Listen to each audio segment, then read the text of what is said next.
Hello everyone. आज की class में हम लोग देखने वाले हैं प्रश्नावली 5.3 के 16 नंबर प्रश्न से। इसके पीछे वाली क्लास में हम लोग इसके पीछे मतलब 16 नंबर से पीछे वाले सभी प्रश्नों को सॉल्व कर चुके हैं। तो चलिए आज देखते हैं हम लोग 16 नंबर क्या कह रहा है। देखिए 16 नंबर क्या कह रहा है बाबू कि किसी स्कूल के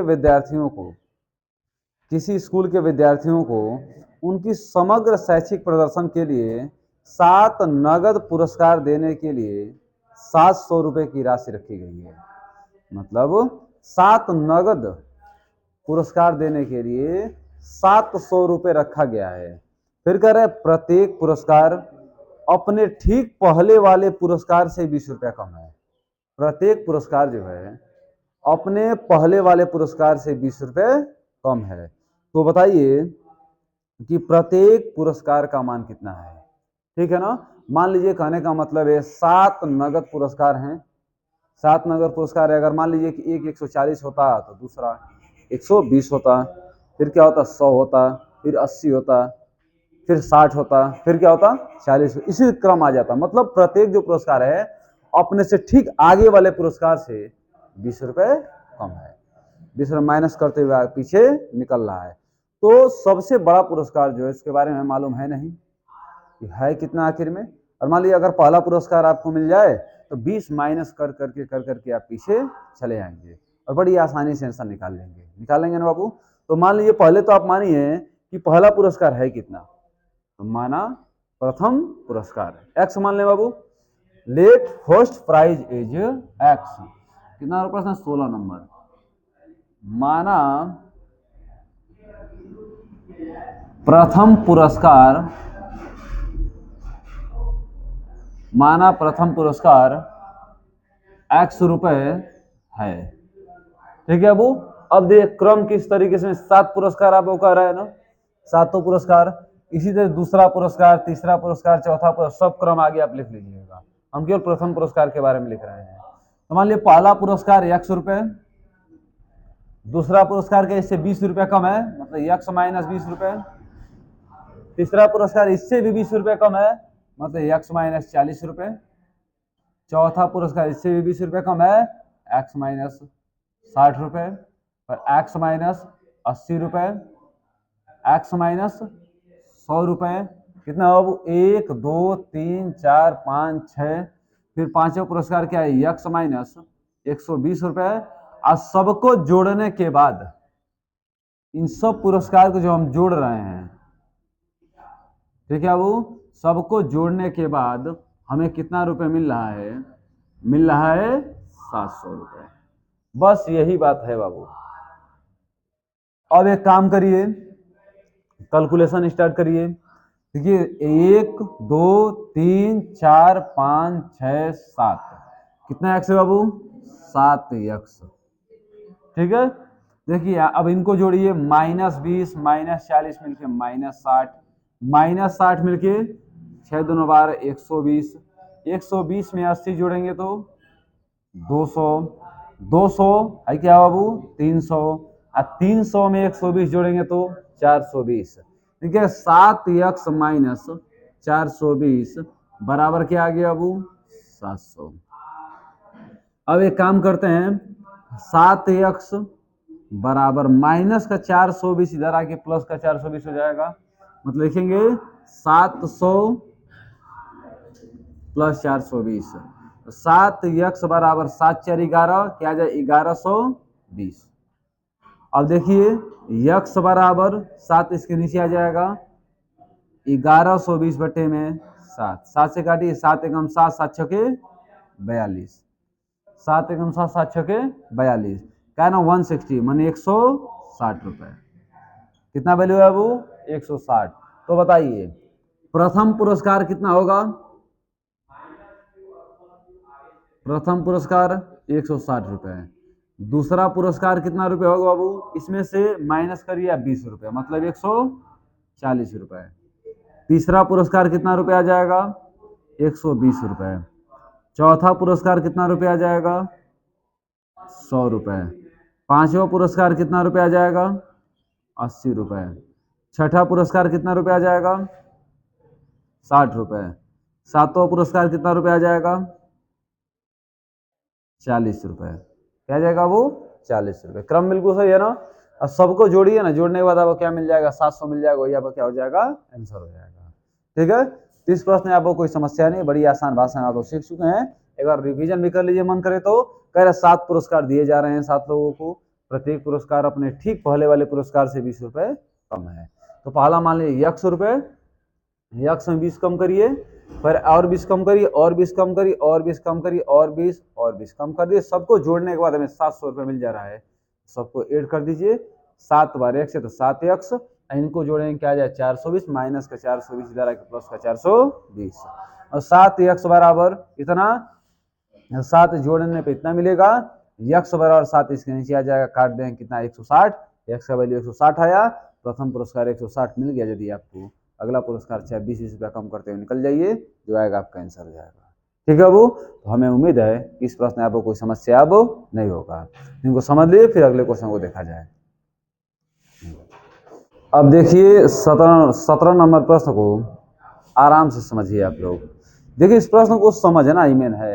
यदि आप इस प्रश्न को समझ गए तो आंसर तो काफी आसान है इसका। कई बच्चे इस प्रश्न को समझते ही नहीं है और जल्दीबाजी में आंसर देने का प्रयास करते हैं। तो ऐसा कुछ करना नहीं है हम लोगों को, बड़ी आराम से दिमाग स्थिर करके इस प्रश्न को समझना है। आंसर तो बस चुटकी बजाते हुए निकल जाएगा। देखिए कैसे निकल रहा है बाबू। कर एक स्कूल के विद्यार्थियों ने वायु प्रदूषण को कम करने के लिए, एक स्कूल के विद्यार्थियों ने वायु प्रदूषण को कम करने के लिए स्कूल के अंदर और बाहर पेड़ लगाने के बारे में सोचा। ये बहुत अच्छा काम है, पेड़ लगाना, है ना, जो पर्याप्त मात्रा में ऑक्सीजन देता है, ऑक्सीजन को उपलब्ध होती है वहां से। तो कह रहा है कि पेड़ लगाने के बारे में सोचा। यह निर्णय लिया गया कि प्रत्येक कक्षा का प्रत्येक अनुभाग अपनी कक्षा की संख्या के बराबर पेड़ लगाएगा। मतलब कक्षा की संख्या के बराबर पेड़ लगाएगा। मतलब और कक्षा 1 है 1 पेड़ लगाएगा, कक्षा 2 है तो 2 पेड़ लगाएगा, कक्षा 3 पेड़ लगाएगा, कक्षा 4 पेड़ लगाएगा, कक्षा 5 पेड़ लगाएगा। मतलब जितने कक्षा हैं सब कक्षा अपनी कक्षा की संख्या के बराबर पौधों को लगाएंगे।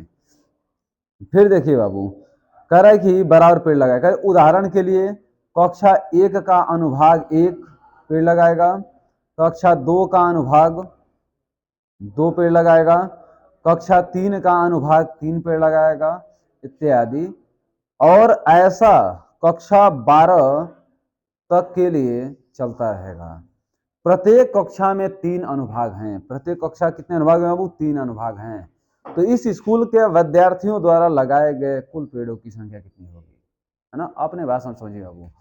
प्रत्येक कक्षा में कितने अनुभाग हैं? 3 अनुभाग हैं। 3 अनुभाग है का मतलब क्या हुआ? इसे आप लोग नहीं सीखते हैं, देखते हैं आप लोग कि विद्यालय में सेक्शन बनता है, section A, section B, section C. मान लीजिए कि स्कूल में 180 स्टूडेंट हैं, 180 छात्र हैं, 180 को 3 भागों में बांट दिया गया। पहले सेक्शन में 60 विद्यार्थी, दूसरे सेक्शन में 60 विद्यार्थी, तीसरे सेक्शन में 60 विद्यार्थी। 3 सेक्शन बन गए, आराम से क्लास चल रहा है ना? तीनों क्लास चल रहा है। सेम उसी तरीके से इसमें भी हर एक कक्षा में 3 सेक्शन है, हर एक कक्षा में 3 सेक्शन है। अनुभाग 1 क्या करेगा? 1 पेड़ लगा देगा। अनुभाग 2 पेड़ लगा देगा। अनुभाग 3 पेड़ लगा लेगा। अनुभाग 4 पेड़ लगा देगा। अनुभाग 5 पेड़ लगा लेगा। यही क्रम आगे चलता रहेगा, कक्षा 12 तक ये काम चलेगा।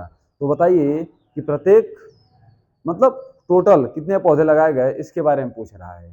तो बताइए बाबू, उतने ध्यान समझिएगा। प्रत्येक कक्षा में कितना अनुभाग है? 3 अनुभाग है।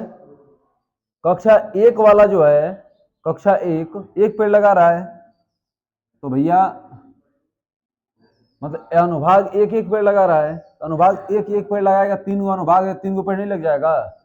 फिर देखिए 3 गो अनुभाग है, अनुभाग 2 पेड़ लगा रहा है। भैया एक बात समझिएगा कि 1 2 3 गो अनुभाग हैं। अनुभाग 1 क्या करेगा? 2 पेड़, इसमें का 2 पेड़ यहाँ से भी 2 पेड़, यहाँ से भी 2 पेड़, टोटल कितने पेड़ निकल जाएंगे? 6 पेड़ निकल जाएंगे।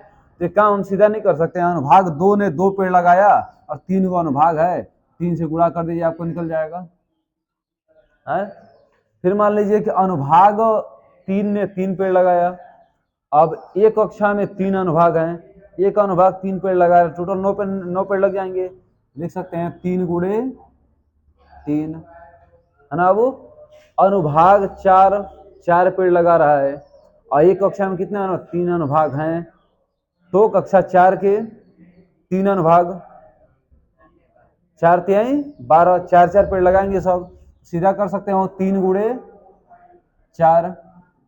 यह काम कहां तक चल रहा है बाबू? 12 अनुभाग तक चल रहा है, 12 अनुभाग तक, या 3 गुणे 12 कर दें इसके बाबू, 3 गुणे 12। और सबको जोड़ दीजिए आप लोग, सबका योगफल आपसे पूछ रहा है।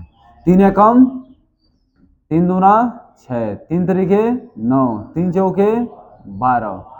कहाँ तक जाएगा मैटर बाबू? 12 3 36 तक ही मैटर जाएगा, है ना। तो बताइए इसका योगफल आप लोग याद कर देंगे ना, काफी आसान है। मतलब ए बराबर आपको दे रहा है 3, डी बराबर दे रहा है 6 में से 3 निकल गया तो 3, सार्व अंतर दो समीपवर्ती संख्याओं के बीच का अंतर कितना आ गया 3, और लास्ट वाला पद आपको कितना दे रहा है 36। ये तो और आसान हो गया बाबू, एन बराबर 36, यस एन बराबर क्या जानते हैं आप? N by 2, 2a plus N minus 1 into में डी। अब यस एन 12 चलिए यस एन बराबर निकाले एन बाई 2। अब कितने पद इसमें मिलेंगे आपको बाबू? 12 पद मिलेंगे आपको, 12 तक लगाया जरा, 12 को पता एन बराबर 12 लिख देखा है यहाँ पे हम।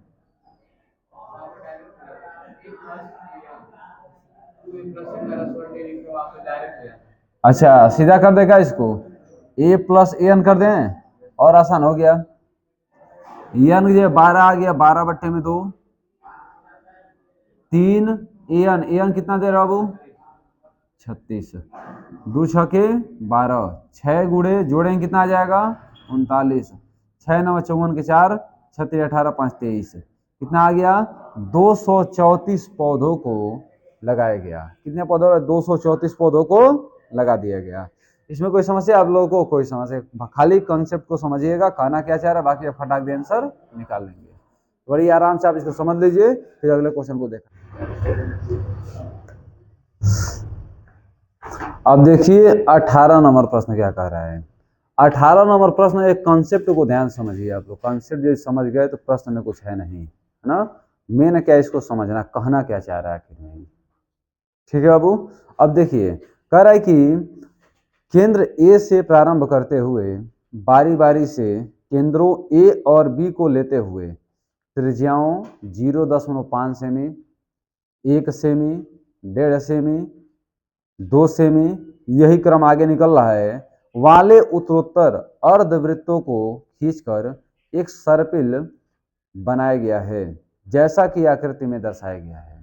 ठीक है, 13 क्रमागत अर्धवृत्तों से बने इस सर्पिल की कुल लंबाई बताइए। 13 क्रमागत अर्धवृत्त बनने चाहिए, है ना। अर्धवृत्त के बारे में थोड़ा सा, पहले वृत्त के बारे में थोड़ा जानकारी ले लीजिए। है क्या आपका वृत्त हुआ, यहां से यहां तक क्या होगी इसकी बाबू? त्रिज्या हो गई, क्या हो गई? त्रिज्या हो गई। यहां से इसको और आगे बढ़ा दी, अभी क्या हो गई? त्रिज्या हो गई। दो त्रिज्याओं को मिला दें क्या बन जाएगा बाबू? व्यास बन जाएगा। क्या बन जाएगा? व्यास बन जाएगा। एक बात आप जानते हैं कि व्यास और जीवा में क्या अंतर? देखिए पहले त्रिज्या का दुगुना क्या कहलाता है बाबू? व्यास कहलाता है। व्यास में और जीवा में क्या अंतर होता है आप लोग को मालूम है? देखिए दोनों की परिभाषा तो बिल्कुल सेम होती है। वृत्त के एक बिंदु से दूसरे बिंदु को मिलाने वाली रेखा क्या कहलाती है? व्यास कहलाती है। अब वृत्त के एक बिंदु से दूसरे बिंदु को मिलाने वाली रेखा क्या कहलाती है? जीवा कहलाती है। लेकिन अंतर क्या होता है? वृत्त का व्यास वृत्त के केंद्र से होकर गुजरता है और जीवा कभी वृत्त के केंद्र से होकर नहीं गुजरती है। तो मान लीजिए हाई क्या हो गया आपका? जीवा हो गया। हाई क्या हो गया? जीवा हो गया। हाई क्या हो गया? जीवा। हाई जीवा। लेकिन इसी तरीके से हाई आ गया क्या हो गया? व्यास हो गया। ठीक बा।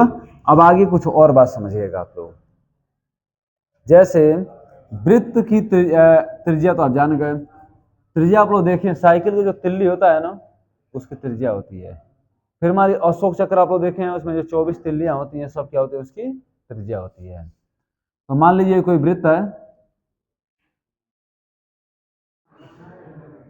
है ना बाबू। इसकी परिधि कितनी हो जाएगी, परिधि, परिधि होता है 2πr, वृत्त की परिधि होती है 2πr। ये पूरे वृत्त की मतलब पूरा या परिधि, परिधि को परिमाप के नाम से भी जाना जाता है, ठीक है बाबू। वृत्त की परिधि, पूरी परिधि कितनी है 2πr। लेकिन यदि हम आधे की केवल ज्ञात करें, इतने की, है ना बाबू, मतलब इतने केवल ज्ञात करें तो क्या हो जाएगा, इसमें 2 से भाग कर देंगे, क्या आ जाएगा πr। मानो पूरे वृत्त की परिधि 2πr, आधे वृत्त की परिधि कितनी हो जाएगी πr। यहाँ तो कोई समस्या नहीं ना आप लोगों को। ये पूरे वृत्त की परिधि 2πr और अर्धवृत्त की परिधि πr, उसका आधा करने का मतलब 2 से भाग कर देंगे, आपको आधा मिल जाएगा। तो प्रश्न क्या कह रहा है इसमें, चलो इसके बारे में, अर्धवृत्त की परिधि कितनी होती है पाई। चलिए इतना आप समझ गए कि अर्धवृत्त का परिमाप क्या हो जाएगा πr। प्रश्न कह रहा है इसमें कि केंद्र ए से प्रारंभ करते हुए बारी बारी से ए को बी लेते हुए त्रिज्याओं 0.5, 1, 1.5, 2 वाले उत्तरोत्तर अर्धवृत्त खींचकर सर्किल बनाया जा रहा है। इसकी लंबाई 13 क्रमागत है बाबू। फिगर को समझिए सबसे पहले।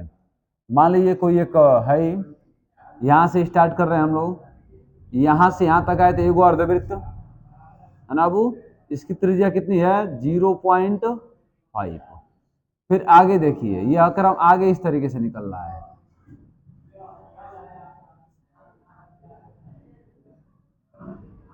ठीक है ना। अब यहां से यहां तो इसकी त्रिज्या कितनी है 1, ठीक है ना। अब ये और आगे निकल रहा है, इस तरीके से निकल रहा है यहाँ पे। फिर यह इस तरीके से निकल रहा है बाबू, इससे भी आगे निकल रहा है, ठीक है ना। देखिए मान लीजिए ये हो गए, फिर एक इधर हो गए, ठीक है। फिर और आगे मान लीजिए क्रम निकल रहा है, ठीक है, यही क्रम आगे बढ़ रहा है ना। तो कह सकते हैं आप लोग कि सबसे छोटे इसकी त्रिज्या हो जाएगी 0.5, इससे बड़ी वाले की त्रिज्या 1, अब इससे बड़ी वाली त्रिज्या क्या हो जाएगा 1.5, फिर आगे वाली त्रिज्या 2, और इस तरीके से 13 क्रमागत अर्ध सर्पिल बन रहे हैं, है ना। आधा आधा गोला बन रहा है। तो बता रहे इसको बनाने में कितना तार लगेगा, उसकी लंबाई आपसे पूछ रहा है। तो लंबाई ज्ञात कर दिया जाए बाबू। सबसे पहले बताइए इस अर्धवृत्त के तार की लंबाई कितनी होगी भैया πr। πr का मतलब 0.5 प्लस, अब इससे बड़े वाले का कितना होगा, पाई तो रहेगा, क्या हो जाएगा 1, है ना बाबू। अब इससे बड़े वाले का मतलब कितने 13 क्रमागत लेने हैं आपको, क्रम से 13 मतलब 6.5 तक जाना है आप लोगों को। 6.5 का दुगुना क्या होता है 13 होता है ना, 6.5 तक जाना है। तो चला जाए, फिर 0. पहले देखिए पाई गुड़े 1.5, फिर क्या हो जाएगा पाई गुड़े 2.0, फिर प्लस पाई गुड़े 2.5। यह क्रम कहाँ तक जाएगा बाबू, पाई गुड़े 6.5 तक जाएगा। अब इसका योगफल आपको बताना है, बता दे जो आएगा आपका आंसर हो जाएगा। देखिए पाई 0.5 आप कॉमन ले लीजिए, पाई गुड़े 0.5 जब कॉमन है तो यहाँ क्या बचेगा 1, ठीक है बाबू, 1 बचेगा। पाई बाहर आ ही गए, ये भी 1 बचा। इसमें यदि बाहर आप ले लेंगे, पाई तो बाहर आ गए हैं, अब 1 में से आधा बाहर, मतलब देखिए यहाँ पे 1 दे रहा है, यहाँ पे आधा 0.5 बाहर आ गया। 0.5 में किससे गुणा करें कि 1 हो जाए, 2 से गुणा करेंगे तो यहाँ क्या बचेगा 2। 0.5 में किससे गुणा करें कि 1.5 हो जाए, 5 3 15 ना, क्या हो जाएगा यहाँ पे 3। 0.5 में किससे गुणा करें कि 20 हो जाए, मतलब 2 हो जाए, तो कह सकते हैं 4। ये कहाँ तक जाएगा बाबू 13 तक जाएगा। इसी का योगफल ज्ञात करें, जो आएगा आपका आंसर हो जाएगा। गुणा करके आप देख लीजिए, देखिए 1 का जब 0.5 में गुणा करें 0.5 जाएगा, 5 दूना 10, देखिए 10 मिल गया आपको। 10 मतलब 1 अंक के बाद 0 लग जाएगा, 1 अंक के बाद 10 लग जाएगा। देखिए 3 पचे 15, 1 अंक के बाद 10, 4 पचे 20, फिर आगे एक क्रम आ गया 20, 1 अंक के बाद 10 लगा दिए। अब इसका योगफल ज्ञात करिए, जो आएगा आपका आंसर हो जाएगा। तो ज्ञात कीजिए इसका योगफल क्या होता है। चलिए बताइए अबू, यस एन बराबर अब क्या जानते हैं, एन बाई टू। सबसे पहले बात बताइए, इसमें इस श्रेणी के लिए ए बराबर क्या मिल गया अबू, एक। डी बराबर क्या मिल जाएगा, एक मिल जाएगा ना। लास्ट वाला पद आपको कितना दे रहा है, ए एन बराबर 13, और एन बराबर क्या लेना है आपको, 13 पद भी लेना है ना, 13 पद भी आपको लेना है। तो याद किया जाए, यस एन बराबर क्या जानते हैं, n by two, two a plus, या फिर ऐसा लिख दीजिए a n a plus a n. अब निकाले यस एन बराबर, पहले तो इनको जैसे वैसे उतारिए। पाई का वैल्यू क्या होता है, 22/7 गुणे 0.5। अब इनको जोड़ लीजिए, N by two, N by two का मतलब 13/2। ए प्लस ए एन, ए कितना दे रहा है बाबू, एक, और ए एन कितना दे रहा है, 13। अब सॉल्व कीजिए इनको, 22/7 का 22/7 गुणे 0.5 गुणे, हाई देखिए बाबू, लिखेंगे इसको 13/2, और 13 में एक जोड़ेंगे क्या हो जाएगा, 14, 7 दूना 14। फिर दो से काटिए इसको, ये भी कट गया। अब इनका गुणा कर लीजिए, 22 पंजे 110, एक अंक के बाद 10 मिनट लगाइए, गुणे 13, फिर गुणा 13 एकम 13 के 3, और 13 एकम 13, और 13, हाँ 13 एकम 13 का 3, 13 एकम 13 एक 14। क्या आ गया आपका आंसर, 143। आंसर कितना मिल गया वो, 143। लंबाई है तो सेमी कर दीजिए, 143 semi is the right answer. ठीक है अबू, तो समझ लीजिए आराम से, फिर आगे बढ़ा जाए। अब देखिए इसका 19 नंबर प्रश्न को समझिए, क्या कह रहा है वो, कह रहा है 200 लट्ठों की एक ढेरी के रूप में इस प्रकार रखा जाता है कि सबसे नीचे वाली पंक्ति में 20 लट्ठे, उसके अगली वाली पंक्ति में 19 लट्ठे, और अगली वाली पंक्ति में 18 लट्ठे इत्यादि। आकृति देखिए, जैसा कि आकृति में दिखाया गया है, ये 200 लट्ठे कितनी पंक्तियों में रखे गए हैं, सबसे ऊपरी पंक्ति में कितने लट्ठे रखे गए हैं, सबसे ऊपरी पंक्ति के बारे में आप लोगों को बताना है। ठीक है ना, तो चलिए इसका इक्वेशन हम बना दे रहे हैं, बाकी आगे वाला काम आप लोग खुद निपटा लीजिएगा। का क्या रहा है, ये सबसे नीचे वाली पंक्ति में 19 लट्ठे हैं, सबसे नीचे वाले 20 लट्ठे हैं, फिर 19, फिर 18, फिर 17, यही क्रम आगे निकल रहा है। तो आपको बताना है कि इसमें आपको यन का वैल्यू बताना है, बस यन का वैल्यू बताना ही है कि ऊपरी पंक्ति में कितने लट्ठे हैं। तो ज्ञात किया जाए, मान लीजिए सबसे पहले कितने लट्ठे हैं बाबू, 20, फिर कितने हैं 19, फिर कितने हैं 18, और यही क्रम आगे निकल रहा है, और लास्ट में इनको जोड़ने पे कितना मिल रहा है आपको, 200। कितने लट्ठे मिल रहे हैं आपको, 200 लट्ठे मिल रहे हैं हमको। ठीक है, मैंने योगफल इनका कितना आ रहा है, आगे क्रम में लिख दे रहा हूँ, आगे क्रम जा रहा है। मतलब इसमें ए बराबर कितना दे रहा है, 20, डी बराबर कितना दे रहा है बाबू, 19 माइनस 20, 19 माइनस 20 मतलब -1, और यसन कितना दे रहा है इसका, 200, यसन कितना दे रहा है, 200। यन का वैल्यू आपको मालूम नहीं है, वही बताना है, जो आएगा आपका आंसर हो जाएगा। अब बताइएगा, एक फार्मूला आप जानते हैं पदों का योग के लिए, यन बराबर यन by two, 2a plus N minus 1 into में डी, है ना। यन का वैल्यू दे रहा है 200, यहाँ रखिए 200 बराबर यन बाई टू का यन बाई टू, 2a मतलब 2 गुणे 20 प्लस यन माइनस 1, और डी की जगह क्या रख दिया -1। 2 का इसमें गुणा करें क्या जाएगा, 400 बराबर यन जैसे वैसे रन दीजिए, 20 गुना क्या आ जाएगा 40, और माइनस प्लस मिले क्या हो जाएगा माइनस यन माइनस 1, है ना बाबू। आगे सोल्व कीजिए इसको। अब एक काम कर रहे हैं, डायरेक्ट एक कोष्टक तोड़ करके माइनस वाला अंदर प्लस कर देगा, काम बन जाएगा हम लोगों का।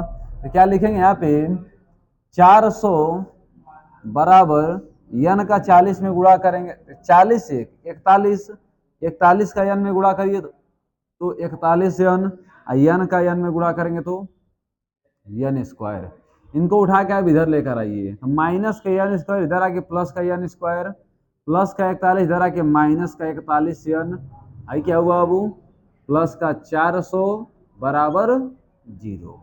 अब यहाँ से आपको यन का मान निकाल देना है, जो यन का मान आएगा वही क्या हो जाएगा, आंसर हो जाएगा। ठीक है, तो आगे काम आप लोगों का होमवर्क में रहेगा, आगे काम आप निपटा लीजिएगा, है ना। इसमें कोई समस्या आप लोगों को अब नहीं होगा। ठीक है, तो अभी के लिए इतना ही रखते हैं हम लोग, अगली क्लास में इसके बाद वाले टॉपिक को देखा जाएगा। ठीक है, चलते हैं, चलिए मिलते हैं अगले क्लास में हम लोग।